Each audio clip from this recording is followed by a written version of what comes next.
আসসালামু আলাইকুম প্রিয় বন্ধুরা, চলুন দেখে আসি মধুমতি নদী থেকে জেলেদের ধরা কিছু মধুমতি নদীর গুঁড়ো মাছ, যেগুলো আসলে অনেক বেশি সুস্বাদু এবং মাশাআল্লাহ। প্রতিনিয়তই প্রায় আমাদের খাওয়া হয়। মাশাআল্লাহ, অনেক সুস্বাদু। নদীর চরে আছি, ওই দেখা যাচ্ছে জেলেরা মাছ ধরছে জাল টেনে। দেখতে খুবই ভালো লাগে, ছোটবেলা অনেক বেশি দেখতে পেতাম, কিন্তু বর্তমানে জাল টানাটা খুবই কমে গেছে। বর্তমানে দেখা যায় না বললেই চলে, এরকম একটা অবস্থা। তো আজকে দেখলাম এখানে জাল টেনে মাছ ধরতেছে, যার কারণে আমাদের একটা নৌকা আছে, ওই যে আমরা নৌকা দিয়ে এটা দিয়ে ঘোরাফেরা করি। তো এইটা করে আমি আর আমার চাচাতো ভাই দুজনে চলে আসলাম। দেখা যাক আমরা কিছু মাছ কিনতে পারি কিনা। মূলত এই উদ্দেশ্যেই আসা, যে কিছু মাছ কিনা যায় কিনা।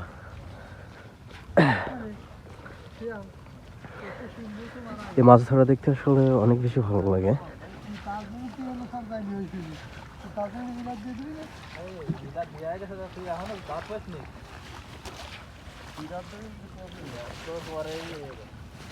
অনেক নদীর মাছ পাওয়া যাবে আশা রাখছে তারা, আর আমরাও জানি যে এভাবে আসলে অনেক গুঁড়ো মাছ পাওয়া যায়।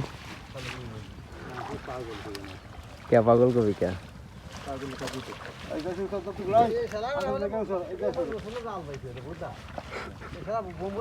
কাকা নাকি 14 বছর ধরে জাল বাইছে, তবুও কাকা আচ্ছা মতো বকা খাইলেও।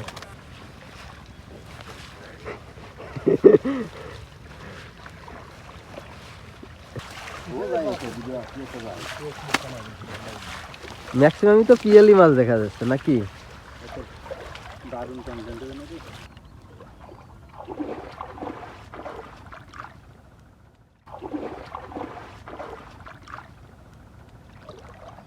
কতজন মানুষ থাকতে অর্ধেক গান গিয়ে যদি ওই দেখে ইলিশের একটা বাচ্চা দেখা যাচ্ছে। মূলত জাল ফেলা হয় মধুমতি নদীর এপার থেকে ওপার একদম ঘিরে ফেলে। তারপরে যদি এত অল্প মাছ পায়, আসলে এটা মেনে নেওয়া যায় না, ওনাদের কষ্টের দাম হয় না। কোন জায়গা? সিরিয়াস? আরে তাই তো এলো, জাল টানছে তো মানে ঘিরে চলে আসে। ওইটা তো বড় আছে, এটা তো খসলার বাচ্চা মনে হচ্ছে। এ ফাঁকে আমরা দুজনে আলোচনা করে নিলাম মাছ কত করে নেওয়া যায় এবং কতটুকু নেওয়া যায়। না উড়ো নিয়ে যাও ডাঙ্গায়। পরিষ্কার করতেছে। কাকাকে বাড়ি আসছে কোন জায়গা? বাড়ি মোহাম্মদ। থানার ওই দিকে নাকি? ওই দিক থেকে আসে সবাই ম্যাক্সিমাম এদিক মাছ। মাছের ডালাতে মাছ তোলার অপেক্ষায় ছিলাম, সেটা শেষ হয়েছে। এখন মাছগুলো একটু পরিষ্কার করে নেবে, তারপর আমাদেরকে দেখাবে আর কি।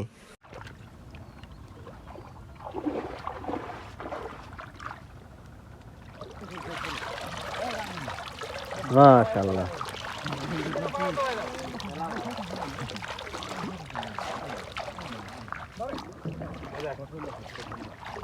আইছিস? সেই বড়টাই ধরছিস? এই আজ দেখা কিরে, ধর।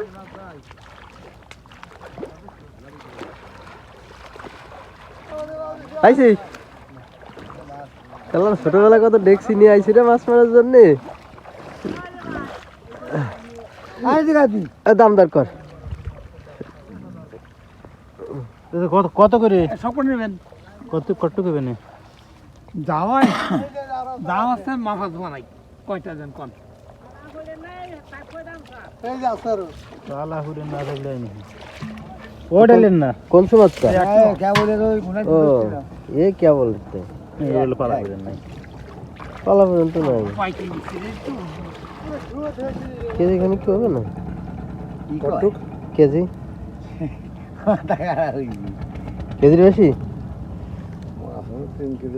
কি?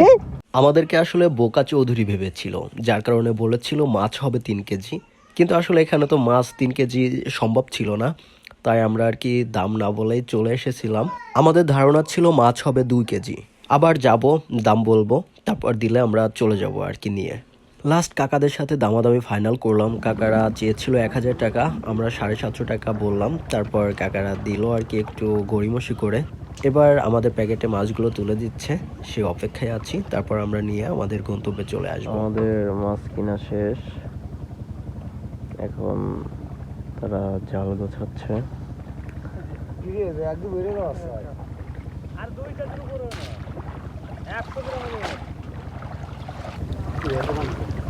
হ্যাঁ পানি তো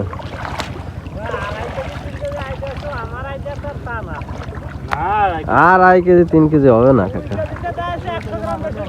বাড়ি নিয়ে মা বুঝছে তো 2.5 কেজি কম পড়ে। 2.5 কেজির দাদারা তো মারে, দাদাদের আইডিয়া তো ভুল হওয়ার কথা না। তাহলে আমাকে লাভ হয়েছে না আপনাকে লস হয়েছে? বাসায় এসে ডিজিটাল মিটারে মেপে দেখলাম মাছ হয়েছিল 2 কেজি 200 গ্রাম থেকে একটু কম। কাকাদের ধারণা অনেকটাই ঠিক ছিল, আবার ভুলও ছিল। আমাদের ধারণাও কিছুটা ঠিক ছিল, একটু ভুলও ছিল। কাকাদের টোটাল লোক ছিল 10 জন, এখানে 5 জন ছিল যারা মাছগুলো আমাদেরকে গুছিয়ে দিল এবং 4 জনে মিলে জালগুলো তুলছিল। আর ওদিকে ছিল 5 জন, তারা জালগুলো গুছিয়ে ট্রলারের উপর উঠাচ্ছিল। তাদের একটা ট্রলার ছিল, সঙ্গে একটা নৌকা ছিল। ট্রলার দিয়ে হচ্ছে দূর দূরান্তে যাতায়াতের জন্য কাজে লাগাতো, আর নৌকা হচ্ছে পাশাপাশি ছোটোখাটো কাজের জন্য ব্যবহার করত। যেমন জালগুলো যখন টানতো তখন নৌকা দিয়ে চারপাশ ঘুরে দেখতো। জালগুলো এখন সব গুছিয়ে নৌকার উপর দিবে, তারপরে ওরা আবার পাশের দিকে জাল ফেলবে। তবে কথা হচ্ছে যে 10 জন মানুষ প্রায় 2 ঘন্টা ধরে জালটা টানলো, সেখানে মাছ পাইলো আমরা 750 টাকা দিয়ে মাছ করা কিনলাম। তবে ওনাদের আসলে এই শীতের ভিতর পানিতে নেমে মাছ মারতে আসলে অনেক কষ্ট হয়।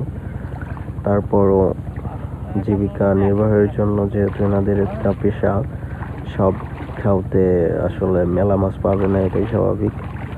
তবে নেক্সট খাওয়াতে হয়তো অনেক মাছ পাইতে পারে, কারণ মাছ পাই মূলত ভালোই মাছ পাই যতদূর দেখি। এই খাওয়াতে আসলেই কম পাইছে আমার ধারণা অনুযায়ী, এনাদের ধারণা অনুযায়ী। Thank you so much for watching the video. Subscribe করে সঙ্গেই থাকুন।